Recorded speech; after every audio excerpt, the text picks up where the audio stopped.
लगातार पैसे बचाने की कोशिश करने के बावजूद भी अगर पैसे नहीं बच पाते हैं, तो लोग क्या करते हैं कि उस काम को ही करना बंद कर देते हैं। इस बात से यह साबित होता है कि उनके अंदर पेशेंस की बहुत कमी होती है। लोग ज़्यादातर पेशेंस नहीं रख पाते हैं। जो लोग पेशेंस नहीं रख पाते हैं, उनके साथ अक्सर ऐसा होता ही होता है। और ये तो हमेशा वैसे तो वाजिब भी है कि मतलब किसी काम को हम लगातार कर रहे हैं और उस काम में हमें फ़ायदा नहीं मिल रहा है, तो मतलब हताश होना एक जायज़ वजह भी है। लेकिन कभी-कभी ऐसा भी होता है कि उनके कारणों को हम समझ नहीं पाते हैं कि हम कहाँ पर गलत कर रहे हैं और कहाँ पर सही कर रहे हैं। हमें लगता है कि अगर कोई सामने वाला हमारे साथ हमारी जर्नी में है, तो वो हमें हमारी कमियां बताए, तो शायद हम उस काम को और बेहतर तरीके से कर सकते हैं। लेकिन आजकल कुछ उल्टा ही हो रहा है। अगर सामने वाला हमें हमारी कोई गलती या कमी बताता है, तो हम उस पर ही उंगली उठाने लगते हैं। लेकिन हमें ऐसा नहीं करना चाहिए। और चाहे बात वो निजी लाइफ में हो या फिर वो पैसे बचाने में हो, यहाँ बात लेकिन पैसे बचाने की हो रही है। अगर आप निराश हो रहे हैं और आपको लग रहा है कि हम सब कुछ करके देख लिया है, पैसे नहीं बच पा रहे हैं, तो आपको इन तरीकों पर इम्प्लीमेंट करना चाहिए और अपनी सारी चीज़ों को मतलब स्टडी भी करिए। मैंने बहुत सारे वीडियो दिए हैं आप लोगों को, लेकिन बहुत से लोगों ने इन वीडियो से बहुत कुछ सीख करके पॉजिटिव कमेंट भी करते हैं लोग, और बहुत से लोग नेगेटिव कमेंट भी करते हैं। नेगेटिव कमेंट जो जिन लोगों की मेंटालिटी बिल्कुल पुअर है, वो लोग मुझे नेगेटिव कमेंट भी करते हैं। लेकिन मैं उनसे कमेंट से मतलब ये नहीं कि मैं अपना काम छोड़ दूं या फिर मैं उनसे घबरा जाऊं, मैं ऐसा बिल्कुल नहीं करती हूं। तो आज की वीडियो बहुत इंपॉर्टेंट है, वीडियो के अंत तक ज़रूर बने रहना। और अभी तक आपने चैनल को सब्सक्राइब नहीं किया है, तो आपसे एक नम्र निवेदन है, सब्सक्राइब करिए अपने इस चैनल को और बेल आइकन को भी ज़रूर प्रेस कर दीजिएगा, ताकि ऐसी ही इंटरेस्टिंग वीडियो की नोटिफिकेशन आपको मिलते रहे। दोस्तों, वीडियो पसंद आए तो एक लाइक ज़रूर कर दीजिएगा। तो चलिए स्टार्ट करते हैं वीडियो को। सबसे पहला पॉइंट आता है कि खुद को दूसरों से कंपेयर करना। हम लोग क्या करते हैं कि खुद को दूसरों से कंपेयर करते हैं, चाहे हम खुद को करें या फिर अपने साथ में, मान लो हमारे हस्बैंड हैं, कभी कभी हम हस्बैंड को भी कंपेयर कर देते हैं। लेकिन हमें ऐसा नहीं करना चाहिए, क्योंकि देखो हर काम में हर कोई परफेक्ट नहीं हो सकता है। मान लो सामने वाले को पढ़ाई अच्छी आती हो, तो शायद आपको कुछ और काम बेहतर आता हो। आपको अपने अंदर झांकने की ज़रूरत है कि मैं क्या कर सकता हूँ, क्या करके पैसे कमा सकता हूँ, या फिर कौन सा काम मैं ऐसा कर सकता हूँ जिससे मेरे पैसे बच सकते हैं, या फिर मैं कोई घर बैठ के स्मार्ट वर्क कर सकता हूँ। तो अपने आप पर भरोसा रखिए और अपने को कभी सामने वाले से कम मत समझिए। कुछ लोग ऐसे होते हैं कि डीमोटिवेट हो जाते हैं, जैसे सामने वाले ने कुछ अच्छा काम किया तो उसके काम को देख के खुद को कंपेयर करने लगते हैं कि मैं ऐसा क्यों नहीं कर सकता। भाई, तुम कुछ और अच्छा कर सकते हो तो उसके बारे में सोचो। सामने वाले को कुछ और अच्छा आता है तो वो उसके बारे में काम कर रहा है। तो कभी भी खुद को या फिर अपने हस्बैंड को किसी से कंपेयर मत करो। आप जो भी हो, जैसे भी हो, भगवान ने आपको बहुत ही ज़्यादा यूनिक बनाया है। अपने आप को हमेशा यूनिक समझो और मोटिवेट करते रहो। कभी कभी ऐसा भी हो जाता है कि जब हम किसी काम के लिए जाते हैं तो हमारे अंदर मोटिवेशन की कमी हो जाती है। अब वो कमी क्या हो जाती है, जैसे मान लो हम कोई काम की शुरुआत कर रहे हैं, तो सबसे पहले हमारे दिमाग में यही आता है कि अगर इस काम में मैं फेल हो गया तो, मुझसे अच्छा नहीं हुआ तो, चार लोग क्या कहेंगे, सबसे बड़ा रोग क्या कहेंगे लोग। हम लोगों की बातों पर ध्यान देते हैं, हमें ये नहीं पता कि हमें क्या करना है। जब भी कोई काम की शुरुआत कर रहे हैं तो आप सोच समझ कर कीजिए, और लोगों का तो काम ही कहना है। आप अच्छा कहोगे, आप अच्छा करोगे तो भी लोग बोलेंगे, आप बुरा करोगे तो भी लोग बोलेंगे।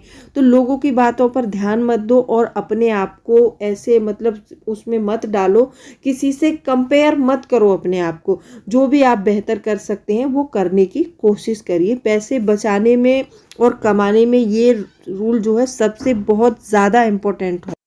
दूसरा पॉइंट है, हमेशा खुद की गलतियों से सीखो। लोग क्या करते हैं कि कुछ भी गलती हो जाती है और उसी गलती को बार बार दोहराते रहते हैं, तो इसको तो बेवकूफ़ी कहते हैं। और जो लोग अपनी गलतियों से सीखते हैं वो लोग बहुत आगे जाते हैं।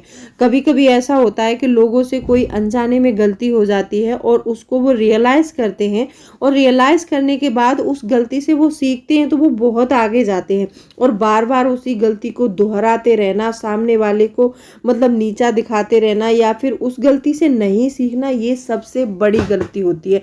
ऐसा नहीं है कि मतलब मैं गलती नहीं करती या फिर कोई और गलती नहीं करता, गलती सभी करते हैं, लेकिन अपनी गलतियों से हमें हमेशा सीखना चाहिए। और कभी भी अपनी गलती का मतलब ये कि पछतावा किसी और के ऊपर नहीं रखना चाहिए। बहुत से लोग ऐसे होते हैं कि खुद की गलतियों से उनके काम खराब होते हैं और वो सामने वाले को ब्लेम करने लग जाते हैं कि उसकी वजह से मेरा ऐसा हो गया, उसने ऐसा नहीं किया होता तो मेरा ऐसा नहीं होता। ये बहुत बड़ी कमी होती है हम लोगों के अंदर। हमें हमेशा अपनी गलतियों से सीखना चाहिए। तीसरा पॉइंट होता आता है कि इमोशनल होकर कभी भी कोई फैसला नहीं लेना है। हम लोग क्या करते हैं कि जैसे किसी के साथ में कुछ बुरा हो जाए तो हम लोग उसके पास बैठकर हमेशा उसको सांत्वना देने जाते हैं, या फिर जो भी है उसको धीरज धीरज बनाते हैं। तो उसमें हम कुछ ऐसे कमेंट कर देते हैं कि शायद आगे चल के हमारे कमेंट्स की वजह से हमें दिक्कत हो सकती है, हम उस काम को नहीं कर पाएंगे। जब भी कोई फैसला कर रहे हो तो वहां पर इमोशनल होके कभी फैसले मत करना, और पैसे से रिलेटेड फैसला तो इमोशनल होके कभी मत लेना। जब भी आप होश में हो और अपने सही तरीके से आपको लगता है कि इस चीज को करने का सही वक्त है, तो सही वक्त पर सही फैसला लेना बहुत जरूरी होता है।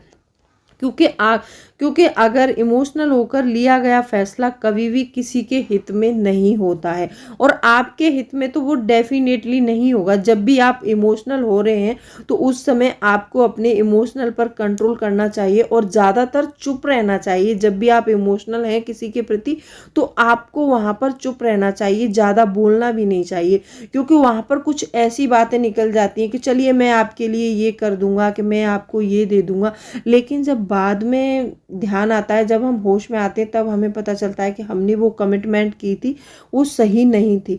तो पैसे बचाने हो या फिर कमाने हो, हर तरीके में इमोशनल होकर पैसों के प्रति तो कभी कोई फैसला नहीं लेना चाहिए। चौथा पॉइंट आता है कि खुद के साथ थोड़ा समय बिताएं। देखो, बहुत भाग दौड़ भरी जिंदगी में हम लोग क्या करते हैं कि सबके साथ में एंजॉय कर रहे हैं, कभी कहीं पर बैठ के इमोशनल भी हो जाते हैं, कहीं कुछ सोचने लगते हैं, लेकिन हम अपने दिमाग को कभी शांत नहीं रख पाते हैं। हमें हमेशा सुबह में, चाहे शाम में, चाहे दोपहर में, जब भी टाइम मिले, कम से कम 2 घंटे आपको खुद के साथ में जरूर बिताने चाहिए। जब हम खुद के साथ में थोड़ा समय व्यतीत करते हैं ना अकेले में, तो हमें बहुत सारी चीज़ें, हमारा माइंड बहुत सारी चीज़ें, ऐसी चीज़ें याद करता है कि हमने वहाँ पर क्या किया था, या फिर हम इस काम को कैसे कर सकते हैं। चाहे हम अपने काम के प्रति सोचें उस समय में, चाहे अपनी खुशियों के बारे में सोचें, चाहे अपने परिवार के बारे में सोचें, लेकिन जब हम अकेले होते हैं तो उस समय हमें कोई डिस्टर्ब नहीं कर रहा होता है। उस समय हम अपने काम को बेहतर से बेहतर करने की कोशिश कर सकते हैं।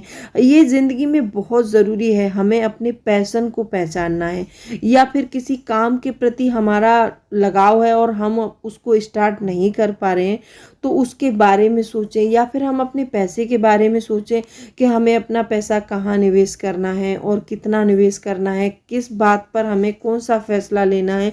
ये सारी चीज़ें हमें अपने आप से डिस्कस करनी चाहिए, क्योंकि आजकल किसी से भी कोई बात डिस्कस करो, वो लोग आपका मजाक उड़ाते हैं, उपहास उड़ाते हैं। तो ऐसे लोगों से हमेशा दूरी बनाकर रखो और अपने आप के साथ में टाइम स्पेंड करो, जिससे आपको अपने पैशन के बारे में पता चले, अपने आपके काम के बारे में पता चले, आप अपनी खुशियों के बारे में सोच सकते हैं। 2 घंटे डेली नहीं दे पा रहे हैं तो आप 2-4 दिन में 2-3 घंटे अपने आप को ज़रूर दीजिए। ये सबसे बेहतर है लाइफ में। 5वां पॉइंट आता है कि सेव एंड इन्वेस्टमेंट। बहुत से लोग पैसे सेव करते रहते हैं और उस पैसे को सेव कर करके एक सेविंग अकाउंट में जमा करते रहते हैं, लेकिन उससे कोई फायदा नहीं होता है। पैसा हमेशा अपनी वैल्यू घटाता रहता है सेविंग अकाउंट में, क्योंकि सेविंग अकाउंट में इतना ब्याज नहीं मिल रहा है। आप ज़्यादा खुश हो जाते हो कभी कभी तो आप एफडी कर देते हो, लेकिन एफडी में भी इतना ब्याज नहीं मिलता है आपको, वहाँ भी आपका पैसा ज़्यादा ग्रो नहीं हो रहा है। लेकिन सेविंग अकाउंट की अपेक्षा वहाँ पे थोड़ा सा ग्रो हो जाता है। तो आपको मैंने ये बताया ना कि अपने आप के साथ टाइम स्पेंड करना है, तो टाइम स्पेंड करने का यही मतलब होता है कि आप अपने पैसे के बारे में सोचें। तो जब भी आप निवेश कर रहे हैं तो उससे पहले आपको ज़रूर सोचना चाहिए कि मैं कहाँ पैसा निवेश करूँ, तो वहाँ पर मुझे कम से कम 8 से 10% का रिटर्न मिले, तो मेरा पैसा ग्रो हो।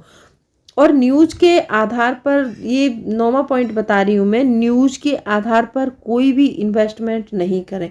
बहुत से लोग, अभी आपने देखा होगा कि कंट्रोवर्सी हुई है, उसमें एक जो कोई बॉलीवुड का एक्टर है उसके ऊपर केस कर दिया है, क्योंकि उन्होंने कुछ ऐसा किया था कि टीवी में न्यूज़ दे दी, उसके शेयर बहुत सारे चढ़ गए, फिर उन शेयर को एकदम डाउन कर दिया। तो मतलब ऐसे करके बहुत सारी न्यूज़ में जो इन्वेस्टमेंट होती है उसके बारे में अफवाह फैला देते हैं और लोग उनके शेयर्स को खरीदने लगते हैं, और जैसे ही उनके सारे शेयर सेल हो जाते हैं वो शेयर्स को डाउन कर देते हैं, तो घाटा हो जाता है। तो ऐसे करके न्यूज़ के आधार पर कोई भी इन्वेस्टमेंट ना करें, आप कोई भी शेयर, कोई भी कंपनी ना करें जब तक आप उसमें माहिर ना हो तब तक। तो आज की वीडियो कैसी लगी कमेंट करके ज़रूर बताएं।